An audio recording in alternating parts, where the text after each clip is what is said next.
This is the JFJ Conspiracy Podcast, where the shop talk is rock.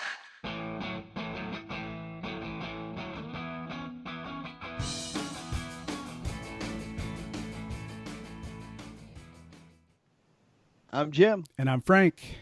And I'm Jerry. And this is the JFJ Conspiracy Podcast, where the shop talk is rock.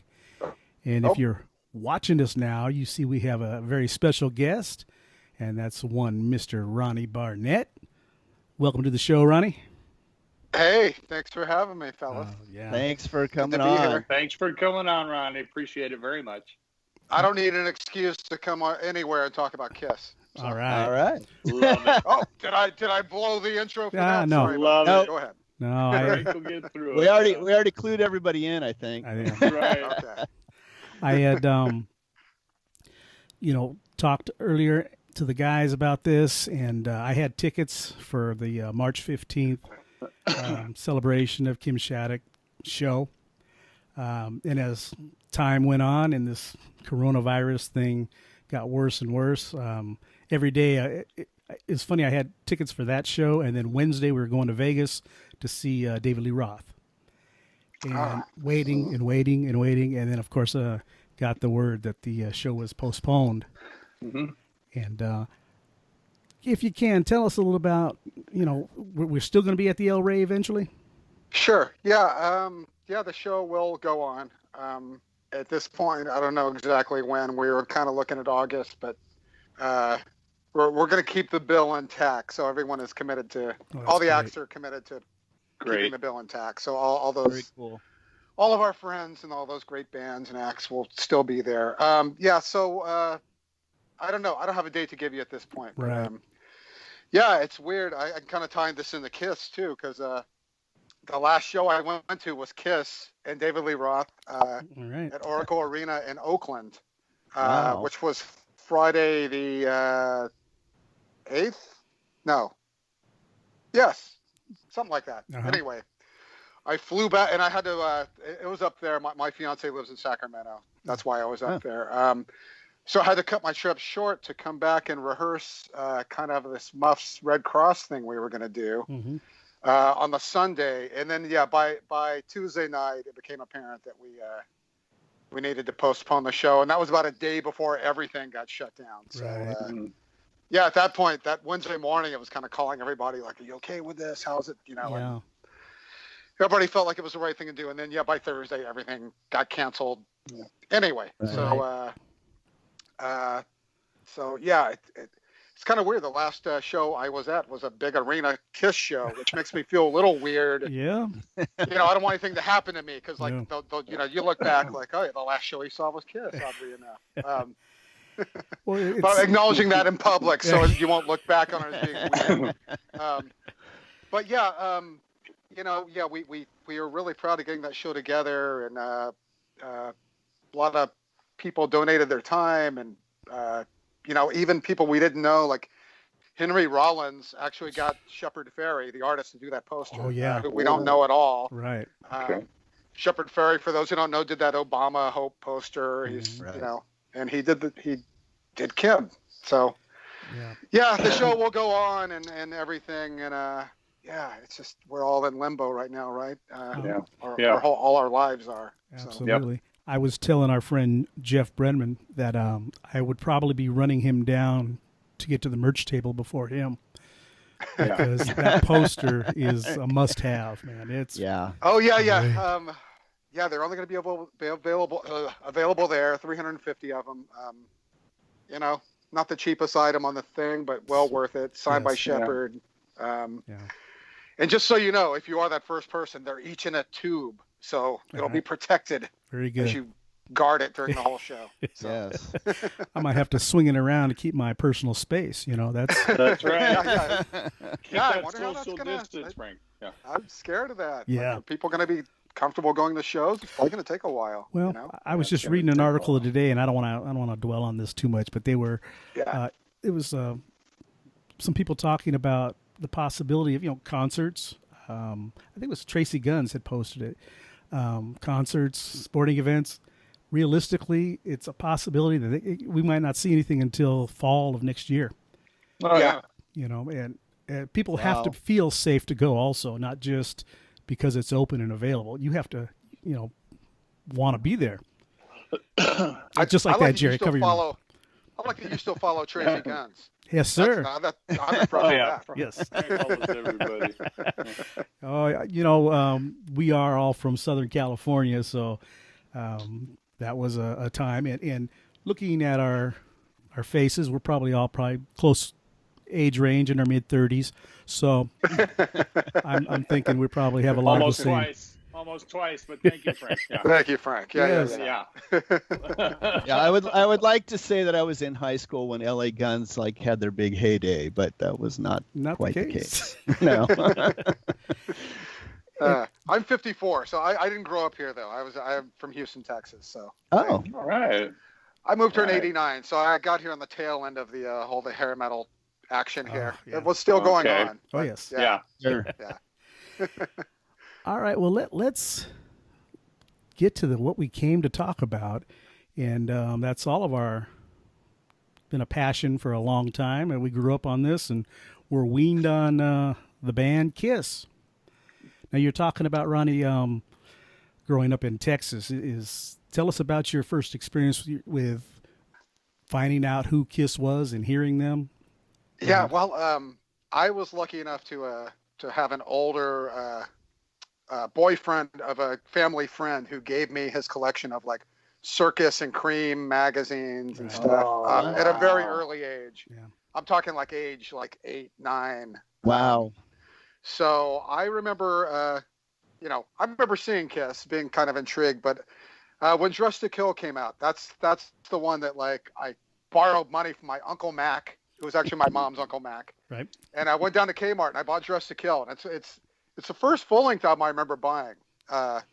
First 7-inch single was Radar Love in '74. Right. But I remember buying Dressed to Kill, and I remember by the time Destroyer came out, I had talked my father into talking someone who worked for him to taking me to the concert. So I saw Kiss. Wow. I saw Nice. Kiss on the Destroyer tour.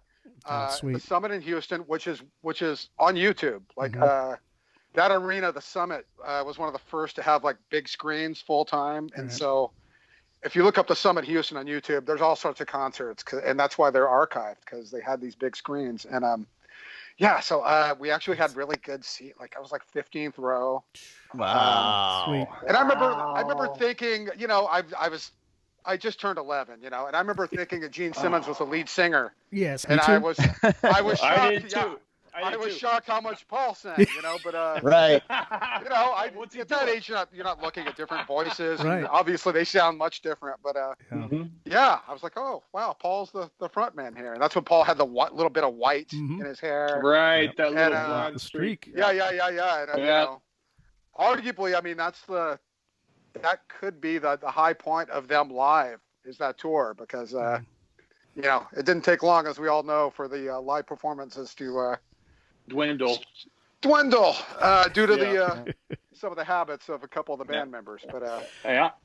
Well, my my first show, my mother and father were always real supportive. My mom ran me off to Ticketmaster one Saturday morning and got tickets for the Alive 2 show at the Forum, 1977, August 27th. And, August. Cheap Trick opened. I was gonna say who was opening there, Frank? Yes, Cheap Trick opened. Cheap Trick. Gene's hair caught on fire that show. I mean, it was, and I remember my dad was a country western fanatic, and he sat there with his jaw open, his mouth just agape the whole time because these guys were putting on a show. They were running around in them big old boots, and they were jumping, and they were doing all this stuff, and it was entertaining. And like I said, that was my first live experience. Nothing better since. I've seen them several times, and nothing ever could come close to that first concert for me. Yeah, I think a lot of that is our age, being so young, and then seeing that. And there was no spectacle like that at the time. Well, this brings me to a question Evil I Knievel, have. maybe. I have for all of you guys. If Kiss didn't wear makeup, if they came out in jeans and T-shirts and stood there and played like Aerosmith and Ted Nugent. Well, maybe not with the loincloth, but or the raccoon tail. yeah, just like every other band, without the bombs and without the fireworks and everything. Do you think Alive would have ever been made? I think so. Because I heard Alive. Sorry to interrupt everybody, but I heard Alive on the radio before I even saw him. So, for me, yeah. But the same. My take on that is they were sold on the premise of the live show. Yes, and I'm saying parallel universe where they're just another rock band. Casablanca still goes broke, and they put every penny they had into that live album. I don't even think they make it to Hotter Than Hell, my personal opinion, because that first album, as much as you might love the songs, it is so slow. It sounds like it's recorded with solid state amps, not tube amps. It's just a whole different vibe. I say, as time has gone on, that first album is my favorite album. Really? Yeah. Really, Ronnie? Yeah. It wasn't at the time or for many years, but maybe it's just because of the songs. Mm-hmm. Well, is it because it's their debut, Ronnie, and you've heard everything since? And I mean, I think, like I said, I think it's probably just the songs. It's probably just that collection of songs is what does it. But as time has gone on, it's my favorite record. What about you, Jim? What's your favorite album?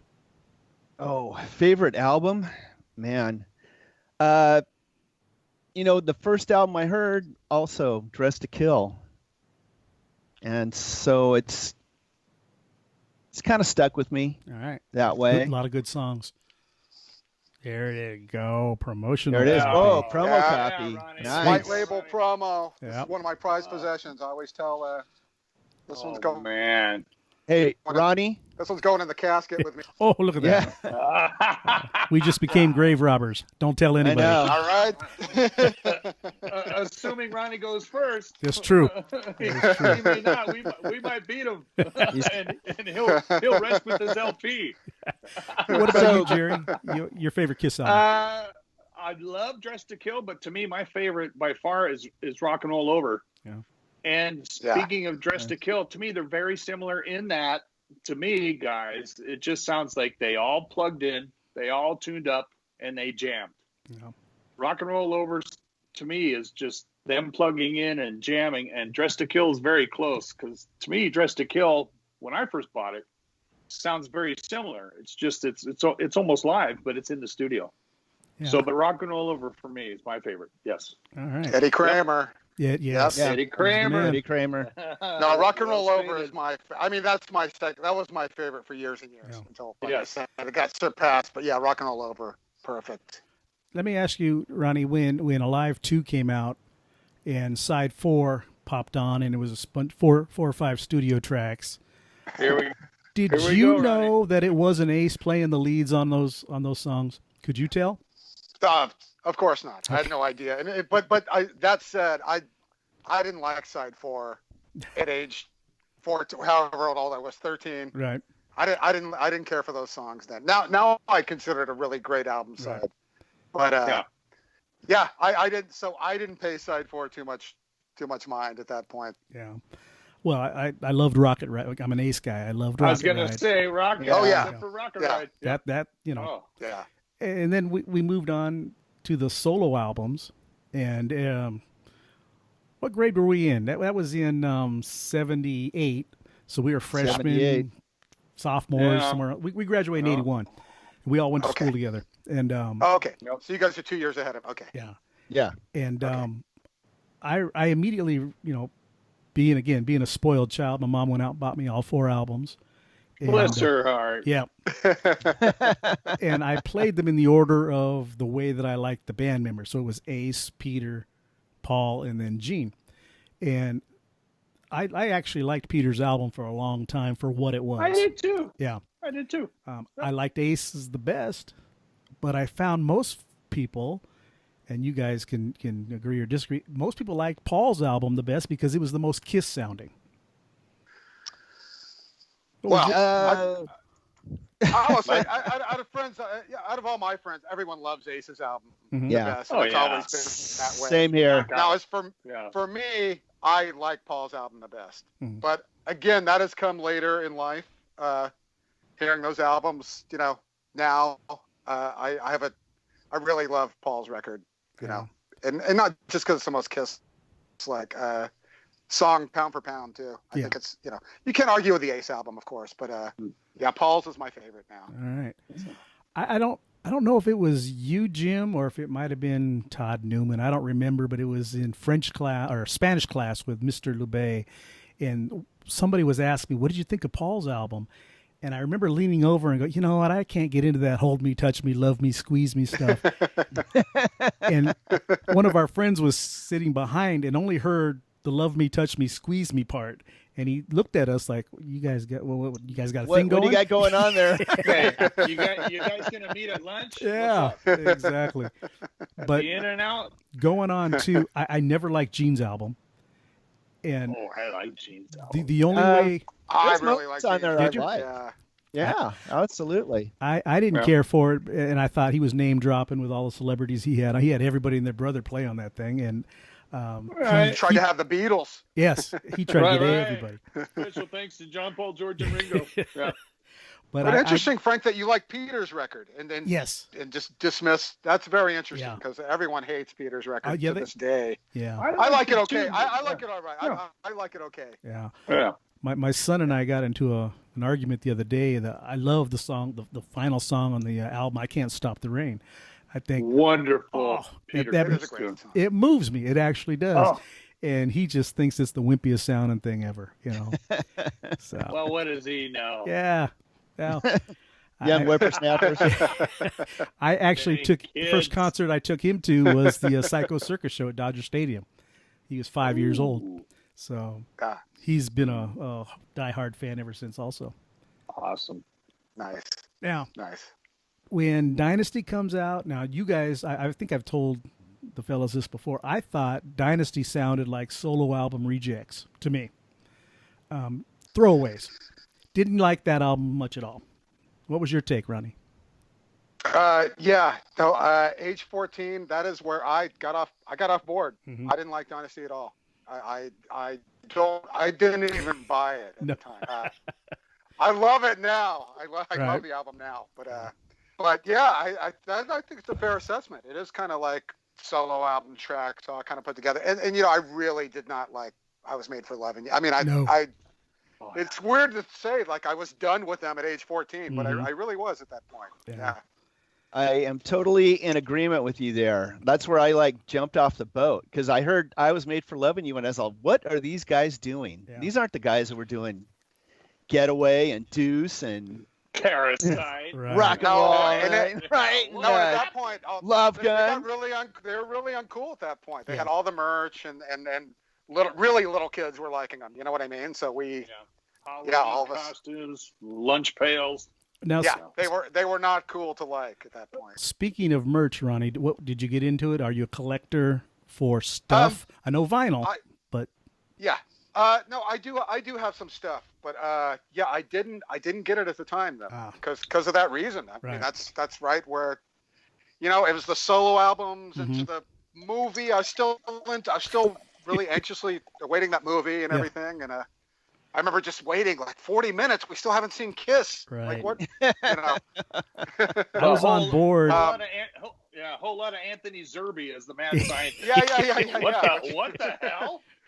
Which again, I love every frame now. Of course. Both versions, it's perfect. Yeah.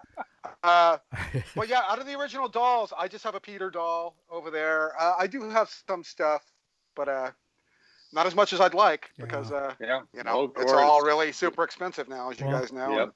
Again, hard to get. I have mostly everything from my childhood. I have my 4 dolls still. I have the trash can. I have the lunch pail. You name it. I still have my I Was There button from the Alive 2 show. All that stuff. I kept. My wife calls me a borderline hoarder, but borderline. It's Kiss. Being nice to you, bro. I do have the lunch pail, and I do have that button, even though I was not there. It's okay. A friend of mine gave it to me. Okay. Yeah. Sweet. So, cool. Now, since you jumped off the bandwagon, we'll kind of brush over Unmasked because I don't even think that's a Kiss album. That's a pop album all the way. And not one of my favorites. What do you think of It's that one? not bad pop though. No. It's a good record, but yeah, at the time, no, I did not even listen to. Yeah, I didn't pay any attention to Unmasked at all. If I saw it came out, it's because I saw in Cream magazine they did that Palladium gig or something, Right. And that goes for Out of Control too. I didn't pay any attention to Out of Control when it came That's out. funny. I bought it. I bought it just because it was related to Kiss. Ronnie, it could have been their Uncle Ted that put out an album. I would have bought it if he was related to Kiss. Yeah, I bought Out of Control. I was that's when I got into more punk stuff and all that kind of thing. I was going to clubs. In Houston, I was able to get in the club since I was age 15. So I was just kind of, even though I'd still end up at a Rush concert and stuff. Right. There you go. That's what people don't understand. Back then, you would just go to concerts because they were like $7.50 and $10, and your friend would just say, "We're going to Rush," and you just go. You get a ride there, yeah. Oh, yeah. So, and it was just fun. And why not? Wow. Exactly. But it took me, and I don't want to gloss over Unmasked and Out of Control, but it took me to, and my point kind of goes into when the Creatures tour came around. I just said to my friend, like, "Hey, let's go." They were playing the old the old arena that held 8,000 at the time, and it was cheap, and I said, "Let's go see Kiss," and we went, and I was blown away. Like, I was like, the new songs were unbelievable. I remember I bought Creatures the next day, and I was like, I was back on board. I've been on board ever since. Did you see them with Motley Crue opening up at that time? No, it was Plasmatics. It's still wow. good. Wendy. Yeah. Yeah. Heavy metal Plasmatics. Yes. Yeah. That's guitar. That's a crazy bill right there. Yeah. Well, Gene had just. Yep. I think it's right before it's probably where they got to be friends, and he decided to. He produced her, right? Yeah. Didn't he That's produce her? That's right. Yeah, but probably after that tour, I think. But we we jumped up to Creatures, but we forgot the probably most classic Kiss album, yes. The Elder. Oh my God! Now, at the time, I'm thinking I'm the only person in captivity that loved it when it came out, and I love it today, and I'm still waiting for the movie. I loved it when it came out. You too. There it is. Wow. How do you feel about that, Ronnie? I love it today. Like, almost nothing else in life. It's incredible. Yeah. It's a great album. It is. It's a great album. It's I fantastic. love it. I hate it when they badmouth it. Like I you know what I mean?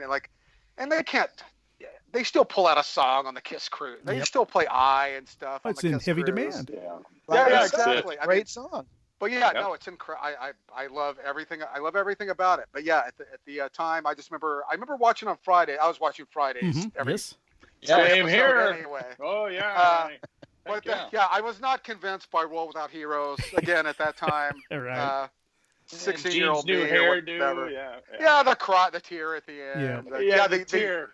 The streamlined outfits and the hairdos and Paul with the headband. Get some shoulder pads, Ace. Get some shoulder pads, damn it. Yeah.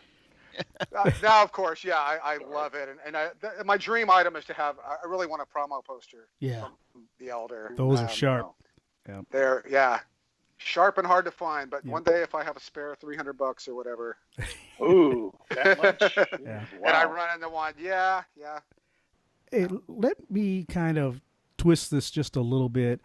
I'll get your take as a musician, number one, and then as a fan, and also I know as a record store employee. Yes. How do you feel about bootlegs? Oh, I've always been a fan of bootlegs. All right. And I love bootlegs. Bootlegs are for fans. Like, it's not anybody buying a bootleg is not it's not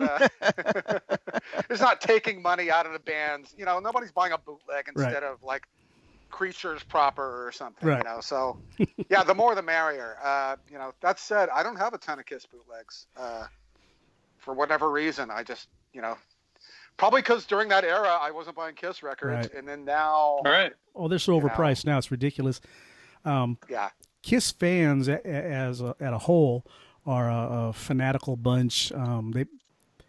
They are very passionate, and I don't know if you get on any of the sites on Facebook or anything like that. Oh yeah. They're brutal. They'll threaten your life if you say anything against Kiss. As Frank well knows. Yeah, I had I had a guy from Las Vegas coming to my house. Don't talk any stuff about Paul Stanley. Yeah. Wow.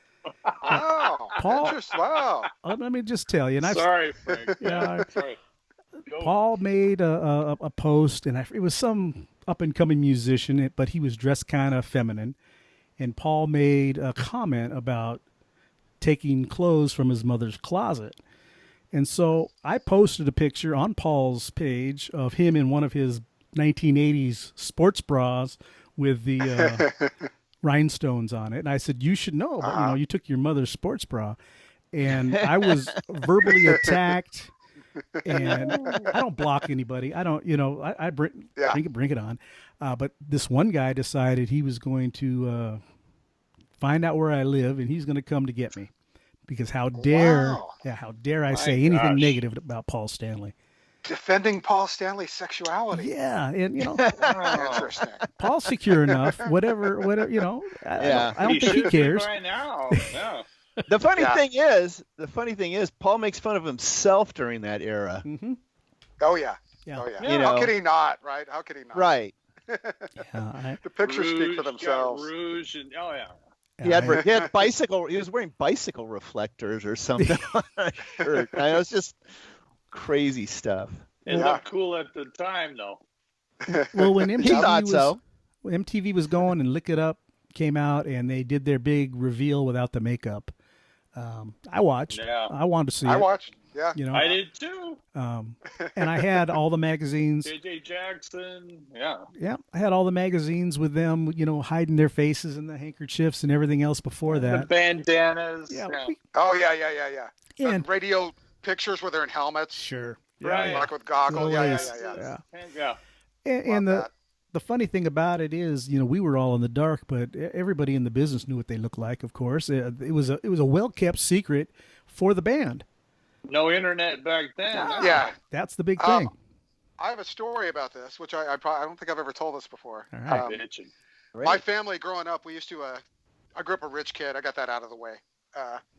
And we used to go to Aspen, Colorado every Christmas. We had a house there, and summers too. But used to always see Cher there. Okay. Right. You know where this is going. So I remember seeing Cher there with Greg Allman, hearing her cuss. I was a little kid. I won't cuss on this podcast, but the next year, Cher was there with Gene Simmons, and Paul Stanley was dating Cher's sister at the time, and they were there as well. Mm-hmm. So me and my brother were like, ooh. If we get pictures of them without makeup, we'll be able to sell these for a lot of money. And I wish I had this handy. There's one day where we heard he was outside the ski lodge. We chased him down, took a picture. It's probably from here to like across the street from my house. Mm-hmm. So obviously you see a blur, you see no face. But that was our big thing at the time. And also when at the same trip, I saw Paul Stanley hanging in the ski lodge, out of makeup, and I approached him as a fan, as a 13-year-old or whatever, and he was totally nice to me, talked to me, didn't act like it was weird at all. You're the one. And yeah. Awesome. And as I said before, I was kind of getting out of them at that point, but I still approached him, and Paul was very nice to a little kid. So, yeah. There you go. It's funny. I think I've told this story with the guys before. I was in a elevator at UCLA, and Eddie Van Halen walks in. I was with my mother. My dad was at the hospital at the time, and my heart starts pounding right off the bat because it's Eddie Van Halen, and I'm 21 years old, maybe even. I'm an adult, but it's Eddie Van Halen, and I looked at him, and all I could say was, "Man, I really liked you guys better with Dave." And he just shrugged his shoulders, and he got out, and we let him go. And my mother looks at me and says, "Really? That's all you could think of to say?" You had to insult the guy? First thing that popped into my head. That's the very first thing, yeah. But that's apparently, Frank. Didn't change his mind any. But was he wearing a shirt? He was wearing a shirt, yeah. Okay. Good Yeah. to know. After Lick It Up, did you like Lick It Up? Me? Yeah. I did like Lick It Up because, like I said, I'd gotten back on board at that point, and I remember watching that MTV thinking like, the average people don't know who two of these guys are. Right. Yeah. Like, It didn't matter. That's what this is not a big reveal for two of these people. Right. Yeah. Anyway. No, most people yeah. I did like Lick It Up, and I remember. Did you guys see the Creatures tour? I did. Yes. Maybe you've watched clips now, Yeah. but during Paul's rap, Stelland Arena in Fresno. Yeah. Okay, yeah. During Paul's rap, he would say on the Creatures tour like, "You might have a lot of friends that say Kiss sucks." Mm-hmm. Do you remember this? He did. Anyway, Lick It Up. They played. Oh, hello there. They played the same arena, but this time they sold it out. Right. So, Lick It Up was great. That's a good tune. I didn't like it as much as Creatures, but it's really great record. I think it holds up well. Yes, it is. It holds up. I agree, Ronnie. Yep. I remember Jim and I talked about it when it came out, and I don't know if you remember this conversation or not, but Jim favored all the Paul songs, and I favored all the Gene songs. I said, you know what, Gene sounds dirty and grimy. He's more gritty sounding, and Jim says, well, that's kind of why I don't like him. But I saw that show. I forget who opened up. I went with my buddy Greg. We saw them in Long Beach Arena, and they were still using the Creatures tank for that particular first part of the show. Tank, yeah. And then I think after that they went downhill for me. The Animalize, Asylum, Crazy Nights, Hot in the Shade. Yeah. To me, it was just they sounded like every other band that was playing at that time. The mid '80s happened. I mean, the mid '80s happened, and everyone went downhill at that point. Started using drum triggers, and I mean, Bob Dylan, like everybody made bad records, like 85 to and just they went commercial. There were some good tracks on Animalize, some good tracks on Asylum. It's all spotty, yeah. Crazy Nights. I agree with Spotty. Yeah, I'd agree with Spotty. Yeah. By the way, Vandenberg opened on the Lick It Up tour in Houston. Vandenberg, that's right. Yep. Vandenberg. Oh, Ronnie. I remember walking with my friend, and they were playing Foolish Heart, or Crazy Heart, whatever that song was. Right. I turned to my friend. I said, "This is as big as this band will ever get." Yeah, and it was. Yeah, it was true. That was their hit. Even though Adrian Vandenberg went on to join Whitesnake. Right. He had to abandon his own band. Right. Yeah. Unfortunately, good guitarist though. Yeah. Yeah. Wow. But Hot in the Shade is the real low point for me, though. I could even maybe find a couple of things on Crazy Nights. Hot in the Shade is pretty, and it's long too. Yeah, it's a long record. It is way too long. First tour I saw him on. That's when you saw him? Hot in the Shade. Yeah. Oh, really? Wow. Yeah, and I was gonna say we were sitting maybe halfway back, and you could still feel the heat from the flash pots. Oh yeah. And you said you were sitting on the 15th row. This is like singed your eyebrows. Yeah, that'd be hot. It was, but I say the fire got hotter over the years as the show got bigger, and I mean, just the show I saw 5 weeks ago. I mean, I could feel the heat. I was in the second deck. I was on the side, but you can feel that heat. Yeah. Was that the only show from the End of the Road tour that you've seen? Yeah. I kind of alluded this earlier. I have not seen this lineup until that show. I'm not yes, I'm an original members guy, of course, but it wasn't for any reason. I didn't go see him over the last 17, 18 years or whatever. Since the farewell tour, I saw them 3 times when they reunited, actually 4 times, and they were great. But yeah, I kind of just avoided them, and then I had a friend up there that was willing to drive me and buy the ticket and everything. Yeah. I'm and I couldn't resist. I'm and David Lee Roth got at it, and I'm okay, this will be fun. And I gotta say, it was fantastic. Right. I was entertained. It was great. I realized there's no way that Peter, Chris, or Ace could pull off this show at this point. Yeah. No, it's a lot of energy, and and it was fantastic. I got the chills a couple of times. They're clearly having fun. Yeah, they're clearly having fun. There's a moment during Rock and Roll All Night. I don't know if you've seen the tour, but like at the end, Tommy and Gene getting these cherry pickers, and they go over they go above, and Gene was at my level. He was right in front of me, right? I'm all like, yes. And then when they turn and start facing, they start coming together, and Gene starts flicking picks at Tommy, and like they're having fun. It was great. It was really great. So, did you have any issues with the backing vocal tracks or any of that? Stuff? No, I'd heard that. I'd heard that, and let's face it, Paul's 70, almost 70. Yeah. I mean, it happens, especially with that high register. I mean, happens to everybody, and he's a little enhanced. Some songs more than others. Yes, that's not him singing "Tears Are Falling." I'm fine with that.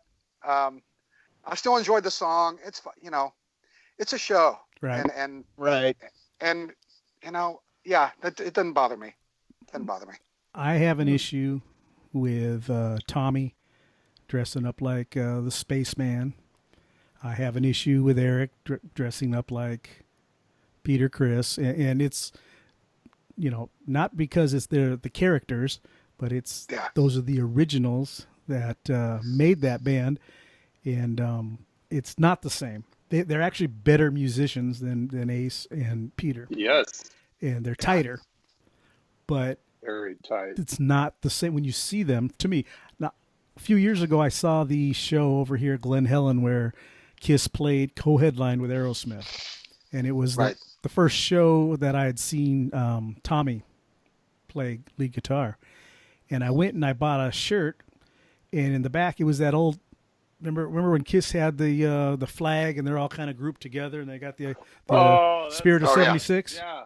They had airbrushed Tommy's face over Ace's. And I lost all respect at that point. You just don't do a whole new picture, but don't airbrush. Take a new one. Yep, take a new one. And I was so bummed at that point. Look, I agree. I'd rather them have their own makeup. Believe me, I would. I don't. Yeah, I totally understand your point, and I agree with you. Okay. But it is what it is. It is. Exactly. I mean, Now, and having said that, Frank, I have Sonic Boom and Monster, and to me, those are Kiss albums. To me, guys, those are good Kiss albums. Those to me. There, I said it. Yeah. Now I need to listen again. I don't remember them that well. Yeah. Written by Ronnie. Yeah, Sonic Boom and Monster are freaking Kiss albums, guys. Yeah, written by Paul and Gene, and of course. Even the songs that Tommy and Eric sing are in the Ace and Peter vein of types of songs. And that's what I didn't like about that. Is like they were trying to still, they're like trying to fake the younger fans into thinking that these are the same guys. And I bet they faked a bunch of them. Yeah, and probably. Yeah, I like that Eric Singer song on Monster. Yeah, can't think of what it is called. See, that's how much you liked it. I like it. Yeah, well, That's just well. What Never about mind what that is. Carnival of Souls? How did you ever give that a listen? Like I am music. I haven't heard it since like '94. I don't know. I'm not drawn to listen to it. Yeah. I maybe I'll throw it on tonight. I haven't heard it in a while. I mean, it's Kiss trying to like be grunge. Yeah. I mean, they're essentially. I mean, I agree with that. I mean, Kiss trying to make a Kiss being trendy, trying to be relevant. Yeah. I mean, it's kind of the Lord works in mysterious ways. It's kind of good it didn't come out naturally like it was supposed to. You know what I mean? Well, that kind of brings me to Psycho Circus. Here's an album where I thought it was all four members playing, and now I find out Kevin Valentine played the drums, and you had maybe Bob or Tommy or who else was playing guitar on all the other tracks. Ace only played on his track. And here we're getting bamboozled again by these guys. Dude, you're killing me right now. Yeah. No, it's true. And again, it's them trying to be trendy. Same here, be relevant. Right. If they'd made a Kiss record with Eddie Kramer, like Rock and Roll Over, like how amazing and how, right. It would have stood the test of time instead of trying to have some trendy hit during the mid-90s. I mean, right. Yeah. And yeah, we all had such high hopes for Psycho Circus because the reunion tour was so great. The guys. No more wars. No more wars. Yeah, right. Love that show. And I remember watching the news. They were on a couple shows on Channel 11 that night also. But after the concert, they literally walked down the streets of Hollywood in their gear. And nobody, because it was Halloween night, no one even stopped them. Yeah. Hollywood. Yeah. Yeah. So. Look, the thing you talked about being offended by Tommy Thayer trying to fit the suit, if you will. I think it's equally offensive Ace riding into the void on Psycho Circus. Yeah. He's trying to like be the space guy on that. It's the same thing. Yeah. I mean, I thought that was really cheesy at the time. Still do. Yeah. It's, again, like you say, they're trying to stay relevant and stay trendy, and I don't know. Their live show is what made them so iconic, and like you, I remember as a kid looking at the album. I think I looked at it live. Was the first album that I actually saw, and listening to who I thought was Gene Simmons singing was actually Paul Stanley. I thought it was Gene Simmons too. I thought it was his band. Again, yeah, I did too. Yeah, he was the most dominant figure, appearance-wise. So I just thought, this is his band. He's got to be the leader of this. Well, also I read in a Cream article lead singer Gene Simmons, and you just thought there's one lead singer. That must be right. Or at least I did. Yeah. It wasn't part-time lead singer Gene Simmons. It was. Yeah. And I'm sure he didn't mention that he didn't sing all the songs. I'm sure he took it. Right. It's just funny because their voices are so different. It's not like the Cars. Nothing. No. They had two singers that kind of sound the same. Right. It took me a while to figure out the Cars. Yeah. I never knew they had two singers either. Good point, Ronnie. Yeah. It took me a while, Ronnie, on that one. Yeah. Yeah. No. It took it's still you got to wonder sometimes. Yep. Yeah. Hey, did you were talking about as a kid having Cream in circus magazines? Do you recall reading those articles? They were never very favorable to Kiss. No. They made fun of them. Yeah, you're right. That was the whole Cream aesthetic kind of thing, which I really... Yeah, but Cream beat up on everybody though. Yeah, they did. Yeah, they didn't like anybody. Yeah, of course, my favorite magazine, hands down. Yeah.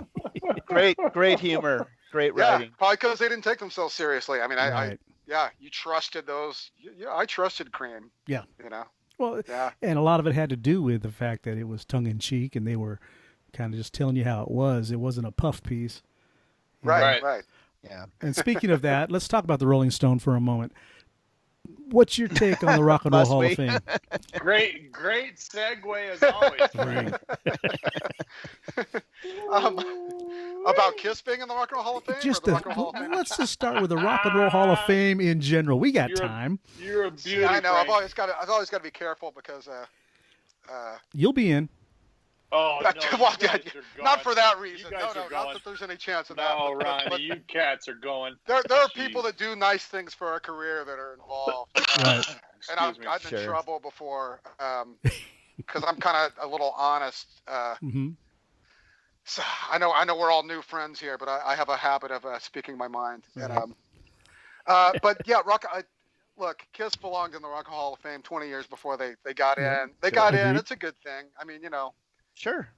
I can't argue with that. Are they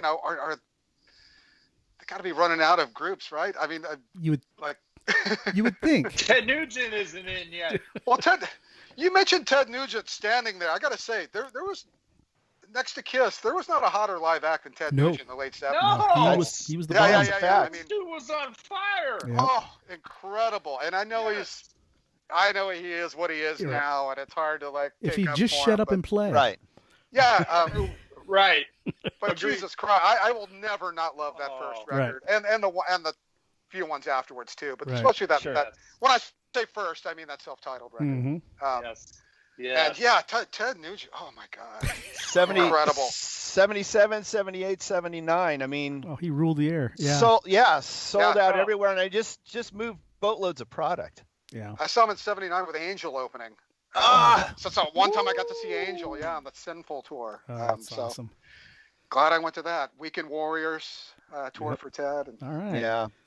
Oh, Love that album. Ted, so Ted should be in the Rock and Roll Hall of Fame. He won't, but he should be. Right. No, he won't, but he should be. Yeah. Yeah, and that's just for personal reasons. Right. It's not for It's not for music.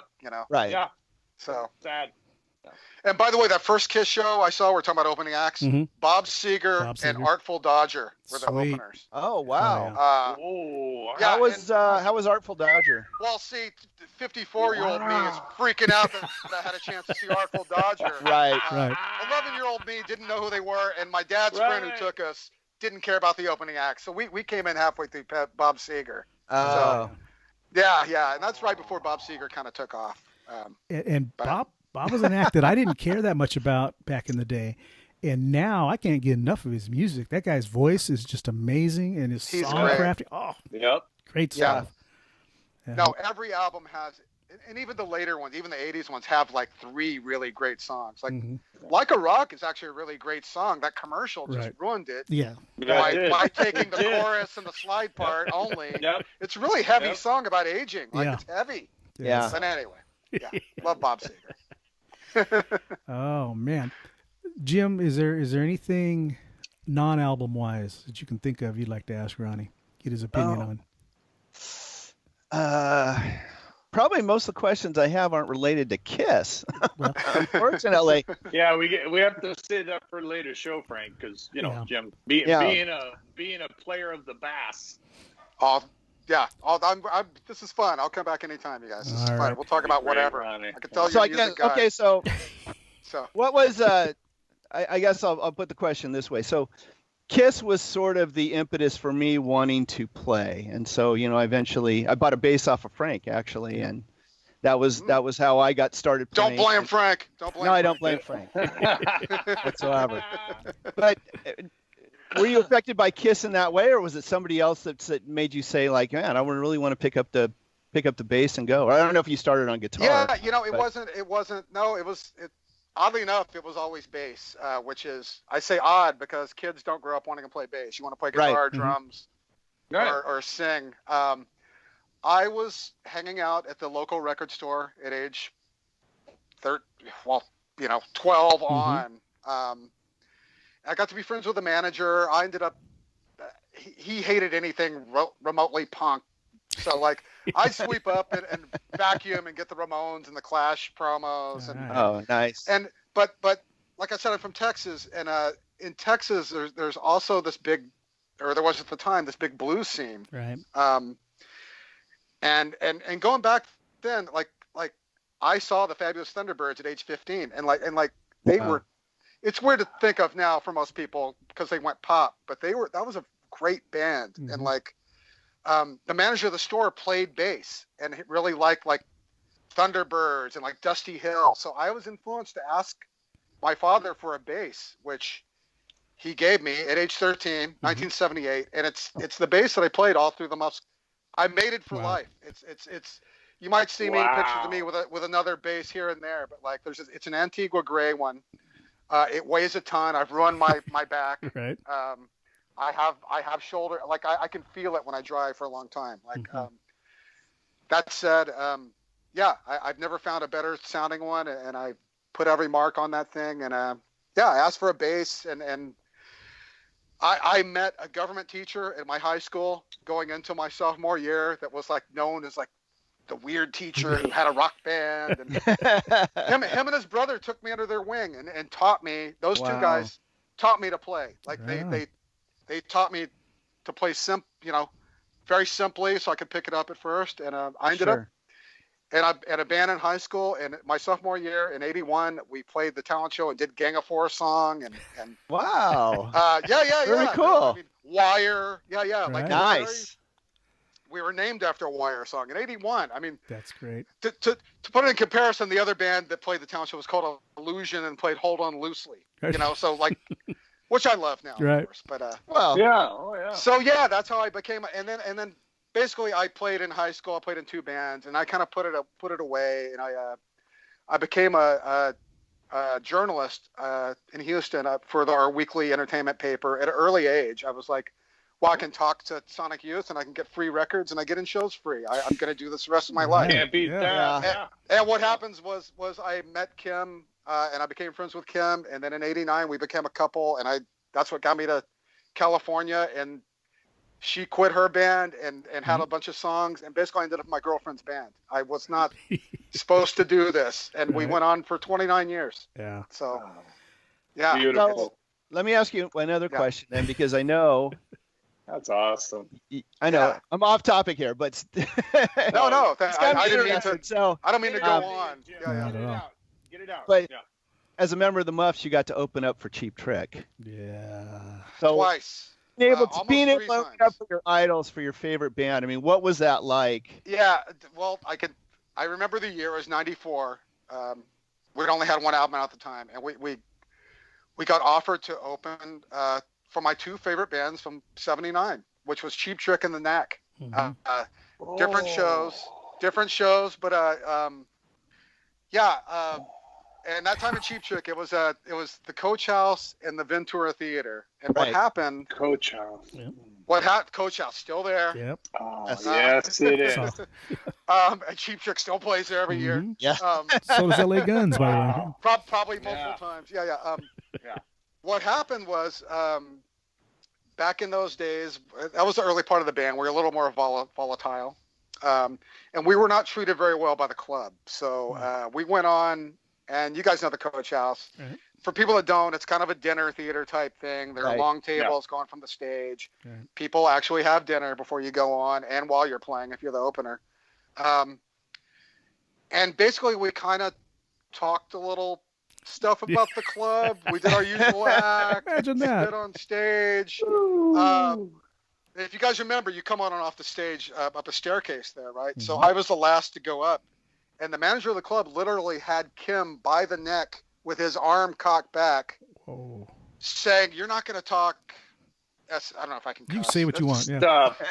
You're not going to talk shit. Yeah, stuff on my club. You're not going Yeah. to spit on my customers. Wow. And basically, it turned into a big, thing. Obviously, people started holding people back. We got kicked out of the club. As Some Cheap Trick people went have on. no sense of humor. Yeah. And then we called the cops on the guy for assault Sure. and whatever. Yeah. And then the Ventura Theater we got thrown off the bill the next night because it was the same promoter. So Right. so that happened, and so cut to '97. We opened for Cheap Trick again in Philadelphia, and I remember. I don't want to brag. I remember being around Cheap Trick after the show. Right. And I went up to Rick You because can I knew brag. he knew who we were. I'd heard about him DJing and playing our music before. Mhm. I was like, "Hey, I don't know if you remember." So he's like, "Oh yeah, the Muffs. Didn't you guys come on and say, 'God damn you shit, motherfuckers'?" And it's spit on the crowd. I'm like, not exactly, but Right. if you remember us from anything, that's fine with me."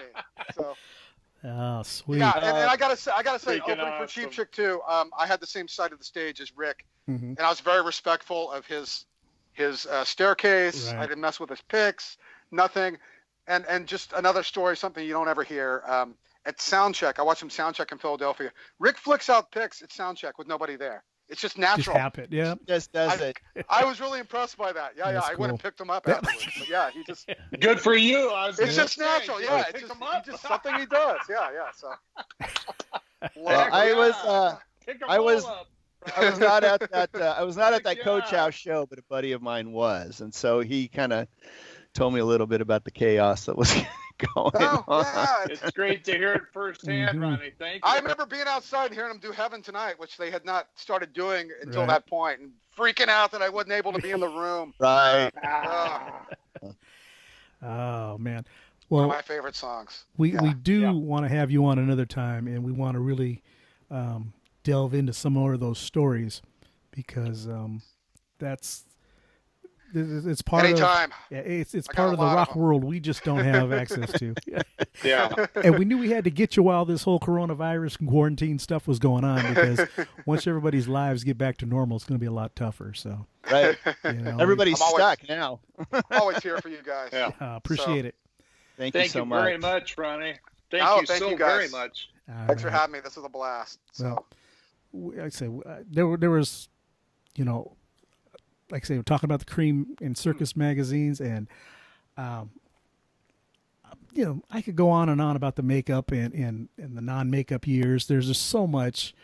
I want to play something for you though that I got off of a one of my MP3s that I have, and it's something I never want to hear. And then you let me know how you feel about this.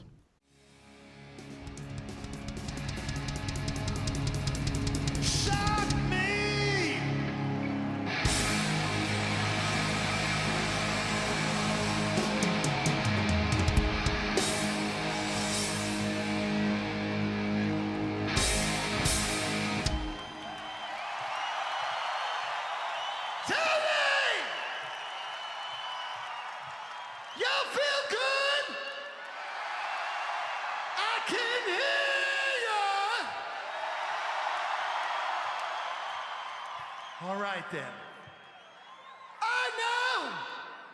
I know there's some little bit of flu going around. Maybe it's the boogie woogie flu. Maybe some of y'all got rock and roll pneumonia. I might have the swine flu because somebody backstage called me a pig. But I think we better call out the doctor. All right, the reason I play that, it's the end of Shock Me. And who does he say? Tommy. I knew that's what you were talking about. Yeah. Yes. I know that's what you're talking about. I know. It's It hurts, sacrilege I they know. play that song. That's not even It that's does Ace's hurt. song. That is Ace's song. You guys got to go to the that show. Paul really, yeah. We Was should that all Paul go down really to San saying that? Diego. Yeah. Yeah, no, I was going to say at the show in Oakland, he did a similar intro saying, like, I know there's a lot of sickness going around. We got to Right. call Dr. Love. Yep. Now, it was 3 days before they canceled their tour, the rest of their tour. But real quick, I know you guys can agree with this. When you saw Paul Stanley solo, I assume you saw the solo tour, one of them. Yes.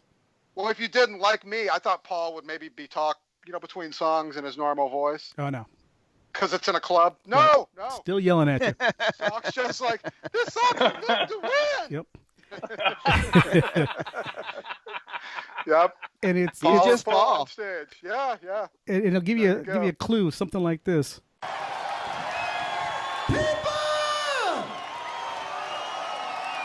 How you doing, people? Yeah. Here we are. That's He kept saying something awesome. He says awesome a lot now. Yeah. He kept saying it in Oakland, like, you guys are awesome. Yeah. Which was new to me. Yeah. Not seeing him for 18 years. Now, when I saw him in Anaheim, my son actually got tickets for us to go. That's when they had David Blaine or whatever the guy's name was, the artist. He sat there and he painted for The a artist, half not the hour. magician. Yes.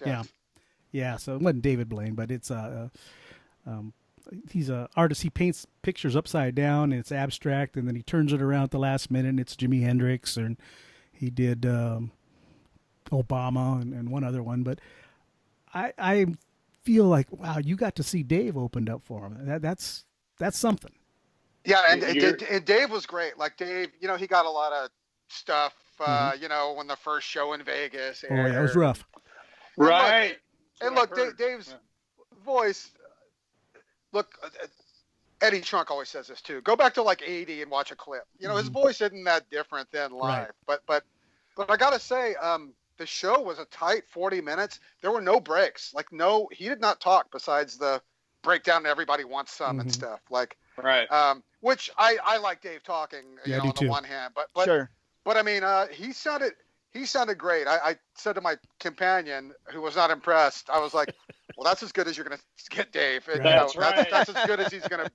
I mean, he sounded great to me. I thought he was great. I thought he sounded better than he did on the last Great. Van Halen tour. Great. Yeah, So- Frank was going to see him.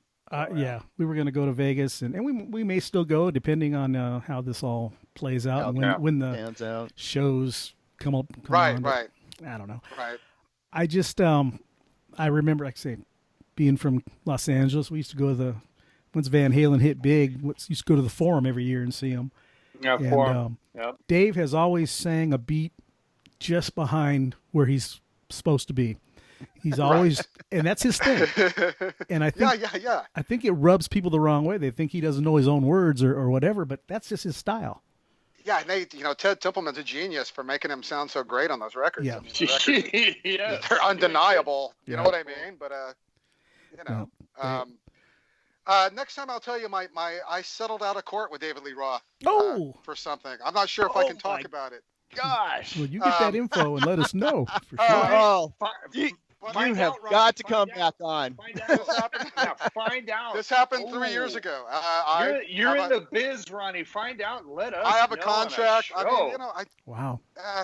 It's kind of a long story, Ronnie. so I will save it. But it's a good one. All right, we're going to need you to sign a non-disclosure agreement now so that you don't share it with anybody else. I wonder what would Ronnie have settled out of court with David Lee Roth about? There you go. Well, I gotta say, I love it. Ronnie. I collected some Please, money from the you've gotta man. Come All back right. now. You've Oh, gotta come awesome. back now. Yeah. I love it. Very good. Yeah. Yeah. And then I'll tell you the story about him walking in the record store in Pasadena where I worked 10 years ago as well. All right. Huh? I smell a David Lee Roth episode. yes. There we go. DLR. Okay. All right. Dave TV. Jerry and I worked at a Yeah.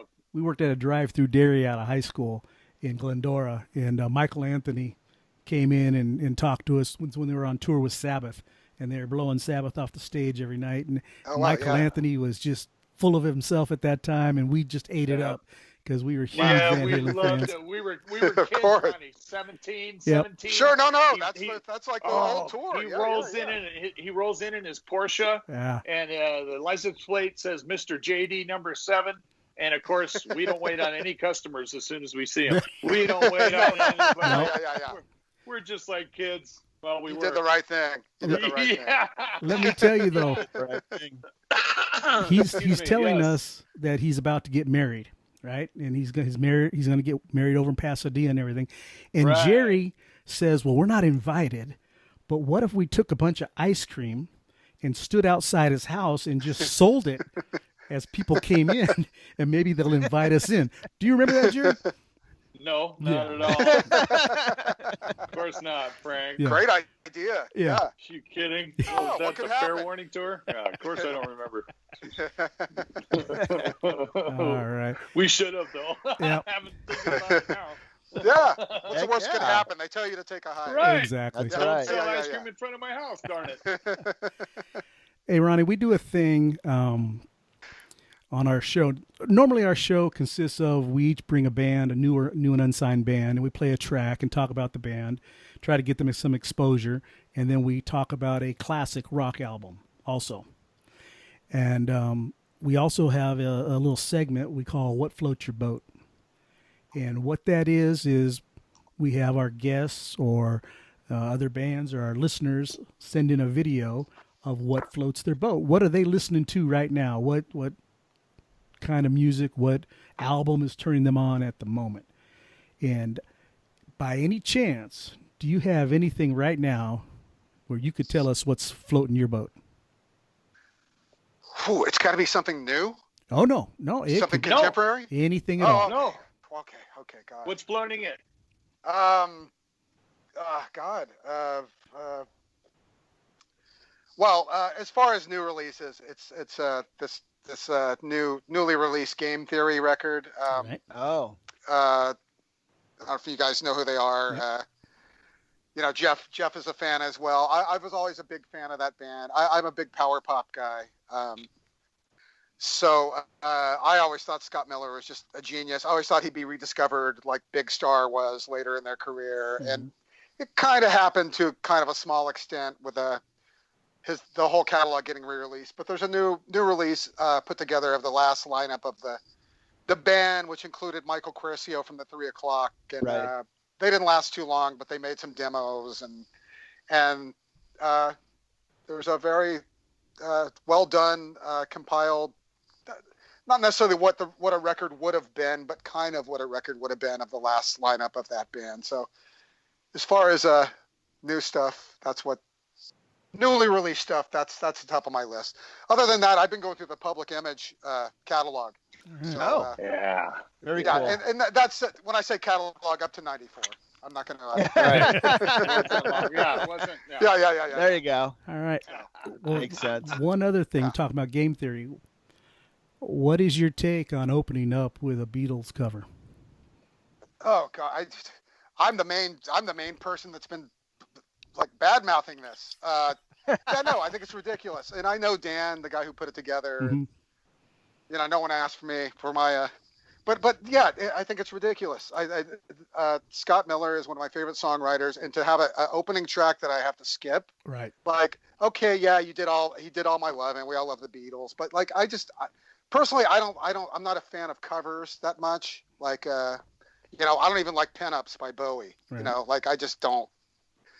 I don't know. It's just not my thing. So the fact that the album proper includes 3 covers, and there's other demos that are bonus tracks on the CD. And look, I'm a CD guy, so whatever. I have bonus tracks. Ooh. I have them both. Yeah. So like, the fact that there's a Monkees, a Beatles, and a Roxy Music cover that people that pay. Look, I like vinyl as much as the next guy. This is a whole nother show. Right. I don't like how they make vinyl now. I don't like the 180 gram. I don't like the heavy. It's heavy as heck. Yeah, I think it's ridiculous. They're $30. Like, look, and I work in a record store, and I'm saying that. So, interesting. So for people to pay $25 for an album of this and to not get 11 songs and to have it start with a Beatles cover is just, it's infuriating. Right. I love it. Yeah. I love it, Ronnie. So, I love sorry. That opinion. I love that opinion. No, that's the thing. And I always use this example, like the Posies reissues. They're like, on CD, they're like 2 discs and they have like 40 songs. Right. Meanwhile, on the vinyl, someone's paying $30 for just the album. Yeah. Like, I don't understand that. I like, and it weighs 10 pounds. Yeah, exactly. Like, I understand liking vinyl, but these vinyl fetishists, they scare the shit out of me. Yeah. I love you, Ronnie. I love you too. Yeah, right? I mean, do you know where my main thing for vinyl comes from? Is the print is bigger for my old eyes to be able to read the liner notes. Right. Yeah, okay, Frank. I get that. Yeah. I get that. Yeah. That's the main thing. I've got some CDs. I can't read what the hell's on them. I can't read them. Yeah, but we already know what's on them. Some of them. Yep. Get a magnifying glass. Right. Use your iPhone as a flashlight. Yeah. We all use the flashlight. My AARP sends me one of those magnifying glasses, so Yeah. Yeah. Well, I was Ronnie. one of the few when CDs came in, vinyl sales went dumped and everything, and Remember I was one of the few people I think that still had a turntable, so I would go buy used vinyl for $2, $3, $4. Oh, But now you good can't touch that stuff too. for under 10, 12, 14, No. 15 Oh, bucks it's for used albums, and it's again. I wish there was no big resurgence because I'd like to be able to go and still pay a few bucks. No, working in a record Nice. store. Yeah. Again, this is a whole nother episode, but yeah, working in a record store, it's like I feel bad for people starting a collection now. I feel so sorry for them because I will ring up 3 records and it's like $90, and and much less just starting a Marquee Moon is a $75 record now, which is one of my favorite records. But it's like, you know what I mean? Like, Exactly. Yeah. No. Back in our it's days, just- what, $4.99, $3.99 for an LP? Oh, not even that. $4.99? Right? 20 years ago, Dark Side of the Moon and Led Zeppelin records were still $4.99. I mean, in Right. 1999, like Right. now, like clean, they're like 30 to 40. Dark Side of the Moon with all the pieces, $45, and it sells like that day. Like it's unbelievable. I just. Again, I'm glad I have all my records. Yeah. Like, There's some people that are still doing it well. we're So, lucky to be old in some respects, you guys. Yeah, this is true. This is true. My whole thing with the streaming and the digital age is it kind of did away with the album format because young kids today, and I don't hate to sound like an old man, but they don't care about an album. They want to download buy 2 or 3 songs. songs or the hits, and that's all they care about. The band. They don't get to know the bands anymore. No. Well, no. Remember when we were kids, things were like MC5 and New York Dolls were out of print. Yeah. Stooges records, I had to really search to find those. I had to trade and do all this stuff. Yeah, I mean, and now I'm not saying it's bad, but now everything's at everybody's fingertips. Right. I mean, All the time, 24/7. Yep. you can't take chances. Like we'd No go in and buy a romance $3 anymore, record yeah. because it looked cool, right? Well, Yep. we've We've how talked about that very thing. Yep. We found a I lot of remember great buying bands it. like that. Yeah, no, absolutely. That's how I got Absolutely. turned I on bought to. albums by the cover. That's Yep. it. No, and that's Yep.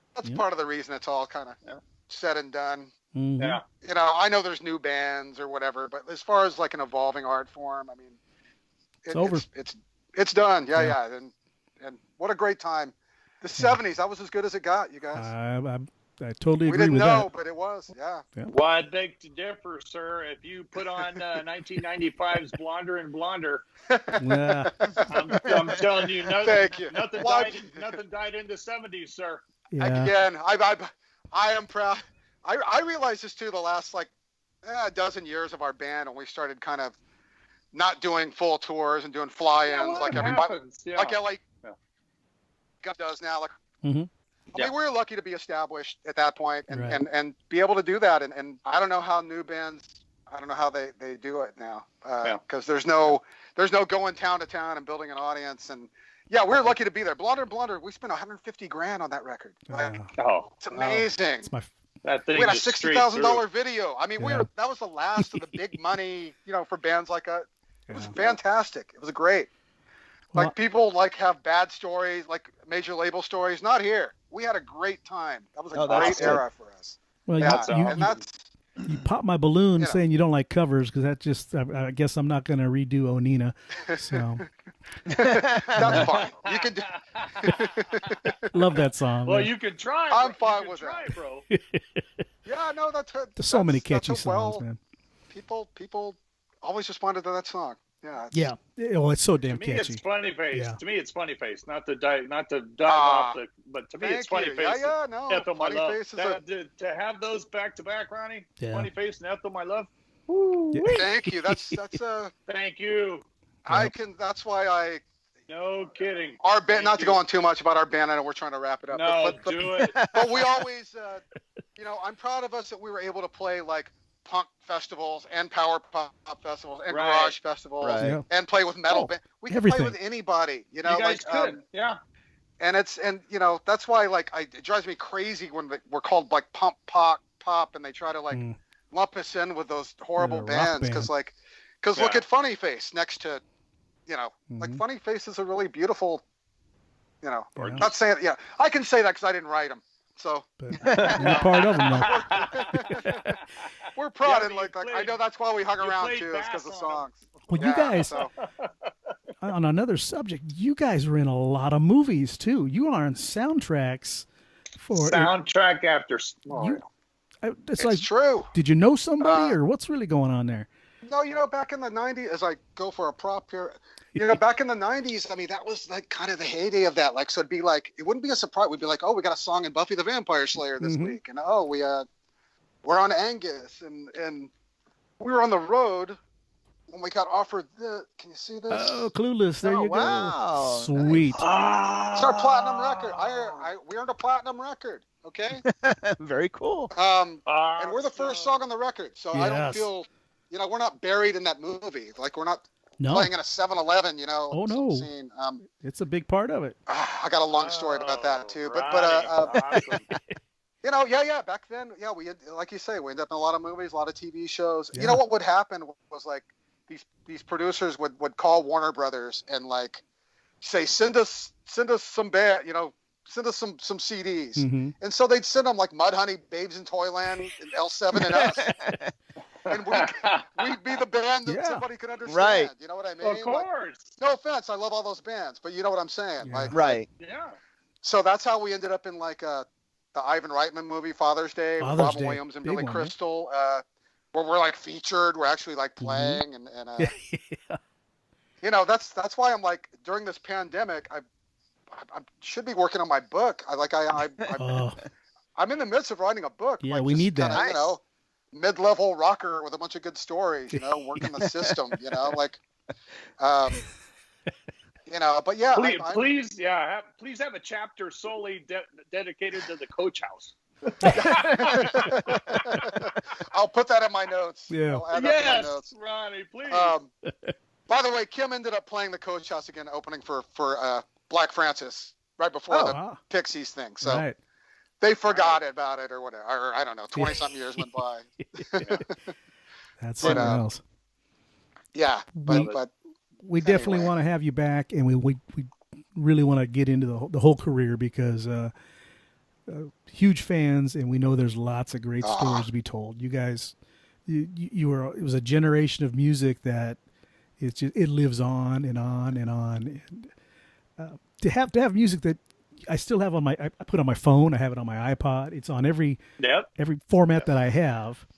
And like Jerry said, Blonder and Blonder is my favorite album. That's no, for better or worse, we never we never used any trendy producers or mixers or whatever. And so our records, besides the first one, has some stuff that sounds a little dated on it. Besides that, everything is kind of timeless, right? I mean, more or less. So thank you. That's why Blonder and Blonder still turned 25 just the other day. Like I was shocked I saw that. to learn that, but yeah. And again, we should save this for another show, but I want to say personally, thank you for No Holiday, because I have to buy 2 of them bad boys because the etched side 4, just so that I can display it. Beautiful record. Yeah. Well, that is a beautiful record. Just touching on that, I just, seeing my bandmate through a 2-year terminal illness was I'm still in shock. That's why I'm still in shock from this, what we're dealing with now. It just hasn't ended. Right. To see her go through, if anybody doesn't know what ALS is, I mean, look it up. It's just the worst thing anybody could ever have. You basically lose control of everything except your brain. Right. And it'd almost be more humane if you got dementia, but her brain was still on, and she handled it with such. I mean, I'm sure she had her dark moments, but anytime I saw her, we would just laugh. I would just make her laugh, and we would just talk about stories. And as soon as she got diagnosed, she was misdiagnosed for a few months, and doctors thought it was a nerve thing. Originally, she couldn't grip with her left hand, and ALS ran in her family. She was always scared of getting it. Right. So when she got diagnosed, she could still talk and walk at that point. But the first thing she said to me and Roy, I was like, we got to finish this record. Yeah. And at that point, we had a show booked. She couldn't play guitar, but she was just going to sing. We were going to play with the Dream Syndicate at the El Rey. Mm-hmm. Oh, nice. And we had to, about a month before in the November, she had to admit that she wasn't going to be able to pull it off. Yeah. So, but that December we went in, we recorded drums to the demos. Some demos sounded better than others.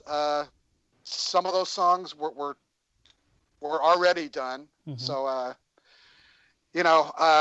and just, when it got finished, she oversaw everything on it. Okay. And when we heard it, I remember I just had no idea if it was going to sound like a record, just this hodgepodge of things, that all sounds a little different. And, man, I cried. Well, I still would probably cry if I listened to the record. I haven't heard it in a while, but, I just cried because we pulled it off and we were so proud of it, and it's different for us. We'll never know at that point when we started doing the press, Kim was still around, and we were still kind of like, this is the most new record. And we just decided we like to feel the demos and decided to finish them all. You know what I mean? But then she died 3 weeks before it came out. And so then I know it'll always be associated with her death, as maybe it should be, but we during those final months we would message each other and just talk about what a great record we made and how proud of it we were. As you should be. Thanks for saying that. And I really the news was just crushing. Just crushing. I just bought that Cooley's EP. Yep. And had all the proceeds going to ALS, and I thought, well, that's really weird. They probably know somebody, or it's got that going on, or something. They just picked a nice cause. Yeah, and had no idea, Yeah. No, I knew, again, knowing it was a terminal disease, I knew the story of No Holiday would come out eventually, and it would be understood, and people would understand the cover. When we announced it, people were like, "Is it a live album?" Like, I think on your Facebook page, I think when it came out, I said, you know what? Thank you, because I took it as a love letter from you guys to us. Because it was it's a touching album. It really, it's a good one. No, thanks. And it is, again, I guess the cover kind of shows that too. I mean, we're kind of just taking a final bow. So Classy. yeah. Classy. And that show was our Classy. third to last show. That show with that photo, that was our third to last show in Buenos Aires. Wow. I don't know if I'm pronouncing that correctly. Our Yes. listeners won't know. Well done. But, you know, Yeah. we had 1,000 people there. I remember Yeah. walking in and thinking, like, this place is kind of big. And, and it was a curtain situation, so I could hear them, and I knew it was full, and I was shaking, tuning, Right. like, you know. Really? I don't know if you After all guys have that been in that time running. circumstance, but when there's a curtain and you're setting up, you can hear people murmuring and talking, Right. and you can just feel something. And yeah, man, that was a special show. So I'm so glad that shot was canceled again. And I'll tie this up with the Bob Seger. Anytime we had a special show like that, I would be like, "Come on, Bob Seger, bow, Bob Seger, bow."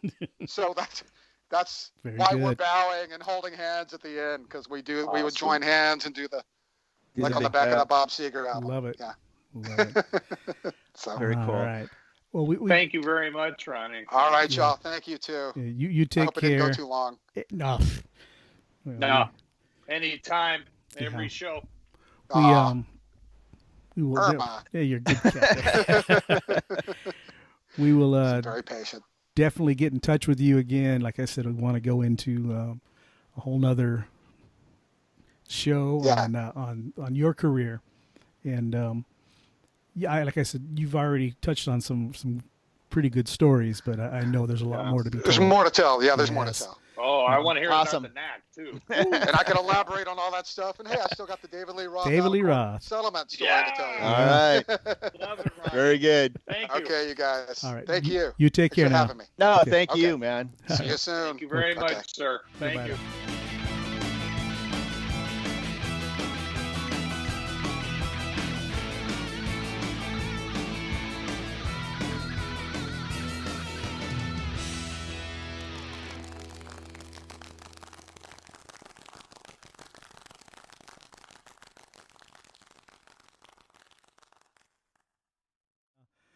Dude, he was Fucking awesome great. is that dude? Yeah, Are you that- shitting me? I am.